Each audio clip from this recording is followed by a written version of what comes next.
আমন্ত্রণ news 24 sports লাইটে আপনাদের সঙ্গে আছি আমি শাহরিয়ার বাবু।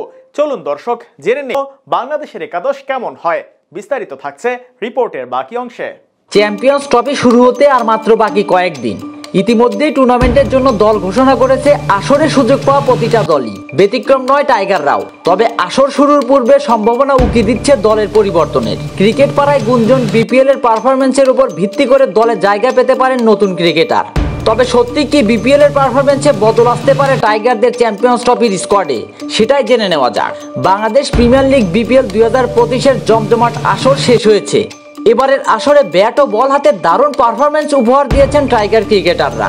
তাদের পারফরমেন্স এতটাই নজরকাড়া যে আসন্ন আইসিসি চ্যাম্পিয়ন্স ট্রফি 2025-এর জন্য ঘোষিত বাংলাদেশ দলের স্কোয়াডে বড় পরিবর্তন আসতে পারে। ইতিমধ্যেই বাংলাদেশ ক্রিকেট বোর্ড বিসিবি আইসিসির কাছে স্কোয়াড জমা দিলেও 19 ফেব্রুয়ারির আগে পরিবর্তনের সুযোগ থাকছে। বিসিবিও তা মাথায় রেখেই বিপিএল এ খেলোয়াড়দের পারফরমেন্স পর্যবেক্ষণ করেছে। বিপিএল এ দুর্দান্ত পারফরমেন্স টাইগারদের। ঘরোয়া ক্রিকেটের সবচেয়ে জনপ্রিয় এই আসরে বাংলাদেশ ক্রিকেটাররা নিজেদের সেরাটা উজাড় করে দিয়েছেন। ব্যাটিং ও বোলিংয়ে দেশি ক্রিকেটাররা বিদেশি তারকাদের পিছনে ফেলেছেন। ব্যাট হাতে বিপিএল এর সর্বোচ্চ রান সংগ্রাহকের তালিকার শীর্ষে রয়েছেন টাইগার ওপেনার নাঈম শেখ। অন্যদিকে ছক্কার ফুলঝুরি ছুটিয়ে আলোচনায় এসেছেন টি-20 স্পেশালিস্ট সাব্বির রহমান।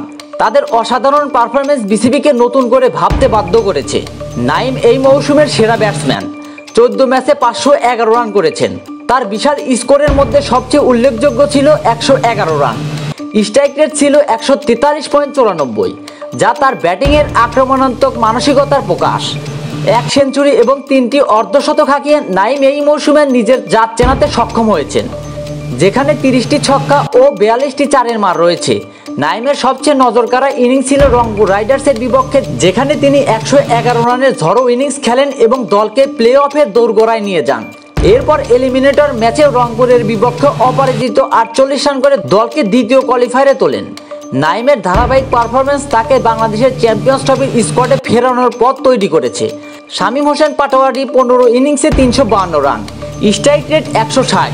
তার মারমুখী ব্যাটিং একাধিকবার দলকে বড় সংগ্রহ এনে দিয়েছে। তাই চ্যাম্পিয়ন্স ট্রফির স্কোয়াডে পরিবর্তনের সম্ভাবনা রয়েছে। আইসিসির নিয়ম অনুযায়ী ঘোষিত স্কোয়াডে চূড়ান্ত সময় পর্যন্ত পরিবর্তন আনার সুযোগ রয়েছে। ইনজুরি বা বিশেষ কারণে নতুন খেলোয়াড় অন্তর্ভুক্ত করা যাবে। বিপিএল এর নাঈম শেখ ও সাব্বির রহমানের অসাধারণ পারফরমেন্স তাদের দলে অন্তর্ভুক্তির দাবি জোরালো করেছে। বিসিবি যদি শেষ মুহূর্তে পরিবর্তন আনে, তাহলে নাঈম ও সাব্বিরের চ্যাম্পিয়ন্স ট্রফির দলে দেখা পাওয়া অসম্ভব নয়। এখন দেখার বিষয় বিসিবি আসন্ন চ্যাম্পিয়ন্স ট্রফির জন্য দল চূড়ান্ত করতে কেমন সিদ্ধান্ত নেয়। বিপিএল এর নজরকাড়া পারফরমেন্সের স্বীকৃতি হিসেবে কি নাঈম শেখ ও শামীম হোসেন পাটোয়ারির লাল সবুজের জার্সিতে মাঠ মাতানোর সুযোগ পাবেন? সেই প্রশ্নের উত্তর মিলবে কিছুদিনের মধ্যেই। এক নজরে বাংলাদেশ চ্যাম্পিয়ন্স ট্রফির স্কোয়াড: তানজিদ হাসান তামিম, সৌম্য সরকার, নাজমুল হোসেন শান্ত, মুশফিকুর রহিম, মাহমুদুল্লাহ রিয়াদ, জাকের আলী অনিক, তাওহিদ হৃদয়, মেহেদী হাসান মিরাজ, পারভেজ হোসেন ইমন, রিশাদ হোসেন, নাসুম আহমেদ, তানজিদ হাসান সাকিব, মোস্তাফিজুর রহমান, নাহিদ রানা এবং তাসকিন আহমেদ।